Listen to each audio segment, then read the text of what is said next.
This is Austin Sunderman with North Heartland Community Church, and this is a video blog of our second trip out serving the homeless.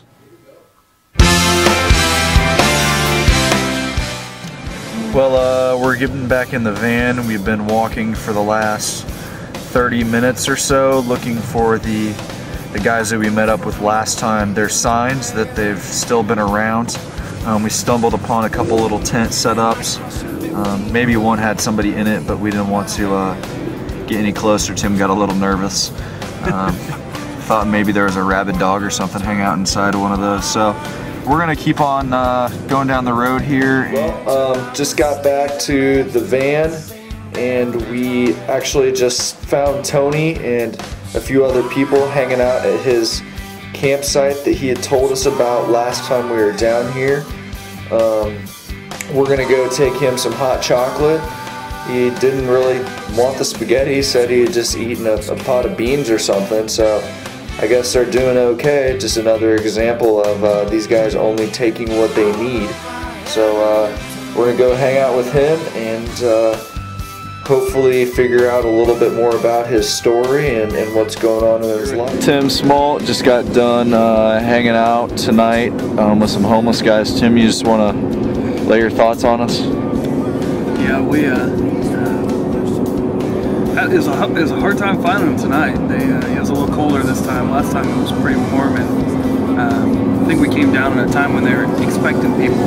It seemed like they talked about how they have so many people come down that they'll just go to the certain spots and they'll wait for people whoever comes down. Anyhow, tonight they didn't expect anybody, so they were deep in the woods, but it was pretty cool. We got to meet Tony again, reconnect with him a little bit. He brought his son down for Thanksgiving. It was actually really cool. His son talked about how he'd like to help his dad get off the streets. And so even in a tough time and a tough economy like this, it's nice to see that bond between those two. And it seems like the mother had passed away about less than 2 years ago, which is even harder for a son, and then his dad's out on the streets. So yeah, I mean, it was a good time tonight. Really enjoyed the hot chocolate. They seem to once again prove that if they've got what they need, they don't want any extra, because we brought food and they were full. Tony had people. He had built a shelter that was actually quite a bit better than a lot of jerry rig jobs I've seen a lot of people try to do, and so he's definitely got some talent. And he built a shelter, and he has people staying with him. And he's talking about more people coming down and stay with him. So I think we just really witnessed once again true community, true brother and sisterhood. Just honestly, a love for just your brother more than I've seen, and a lot of people. So it was really cool to be able to witness that again. Well, Ben, we're driving down the road, headed back to the church. Don't want to distract you from driving, but too late. What are your thoughts on the evening? Pretty interesting. Went into the woods and found a couple spots where people live, and some of the conditions you wouldn't even believe. One guy, Tony, his conditions were pretty neat. He had a pretty neat setup, and took care of his little area out there in the woods. And, he had a neat setup. He's a lot smarter, better with construction than I would be. But welcomed us right into his home. It was kind of neat. He wasn't ashamed or anything. He welcomed us right into his home and let us hang out with him. It was just kind of neat to see, get to know him more. Second time we've got to see him. So there you go. Whoa, they're screeching. Whoa, screeching tires. Hold on a second. Better slow down. Keep the camera on. That's going to be the black box of this wreck. Send out the Mayday alerts. You got to get that on the video. The ship's going down, my friend. All right, we're all right. We're all right. We made it. Honey, we're okay. I'm gonna be home tonight. Oh shoot. So early on we were just kind of stumbling through the woods, and can you talk about some of the camps that we saw prior to Tony's? One of them just looked like like white plastic bags piled up with some sticks holding up. Another one of them that kind of struck me had like a kid's backpack on it.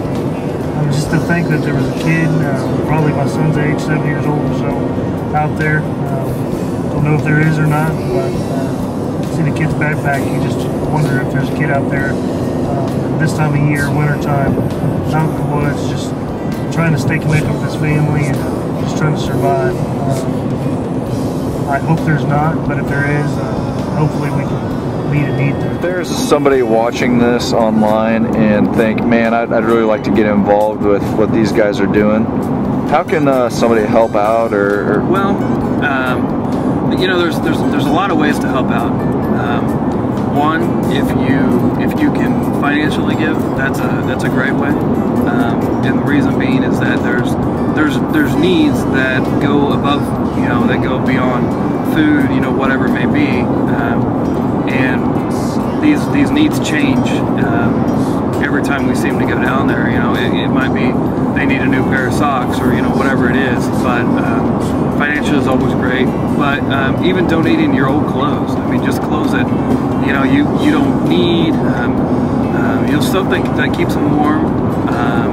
Because I will tell you, you know, a lot of us have the luxury of being able to clean our clothes, which sometimes these guys don't. So a pair of socks gets worn for 2 weeks and then it goes to the trash. You know, it doesn't last them 4, 5, 6 months, however long a pair of socks would last, because they're not washing them. So donation of old clothes. Blankets are always a necessity. Tarps are always a necessity. These guys are really pretty, guys and women are really pretty, they do a pretty good job at making sure that they are sheltered. So, but those simple things as tarps that we might take for granted or whatever, they'll use them and they'll make something work. You know, and there's always that need of, if somebody just has a gift for food, that can make food. There's always a need to take that down.